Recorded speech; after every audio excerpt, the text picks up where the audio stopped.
मुख्यमंत्री फडणवीसांनी आदित्य ठाकरेंना पप्पूची उपमा दिल्यानंतर भाजप आणि ठाकरेंच्या शिवसेनेत रंगलं वाकयुद्ध। शेलारांनी नकळत फडणवीसांनाच पप्पू ठरवलं। उद्धव ठाकरेंची टीका तर भाजपचंही जोरदार प्रत्युत्तर।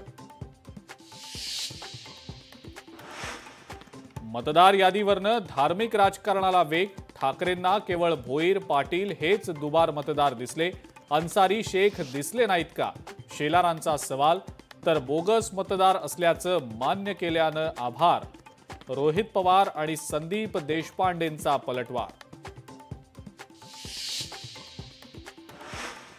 युती झाली तरी कार्यकर्त्यांना लढता येत नाही, युतीमध्ये कुर्बानी द्यावी लागते। काँग्रेसचे प्रदेशाध्यक्ष हर्षवर्धन सपकाळ यांचं मोठं वक्तव्य।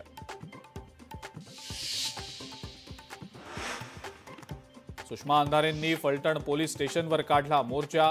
एपीआयनं महिला डॉक्टरला टॉर्चर केल्याचा अंधारेंनी केला आरोप।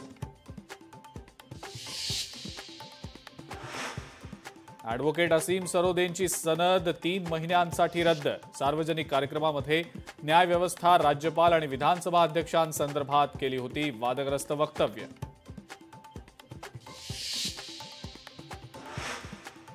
जैन मुनी निलेश चंद्र यांनी आपलं उपोषण घेतलं मागे। मंगल प्रभात लोढा आणि राहुल नार्वेकरांच्या भेटीनंतर उपोषण मागे।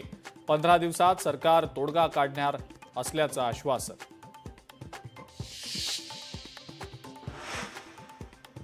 सरकारी रुग्णालयातल्या डॉक्टर्सचा संप। राज्यभरातील सरकारी रुग्णालयातील ऑपरेशन थिएटर्सही उद्यापासून बंद राहणार।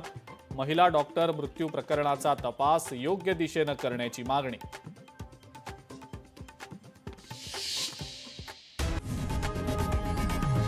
लोकशाही मराठी ऐका, पहा, जागरूक रहा।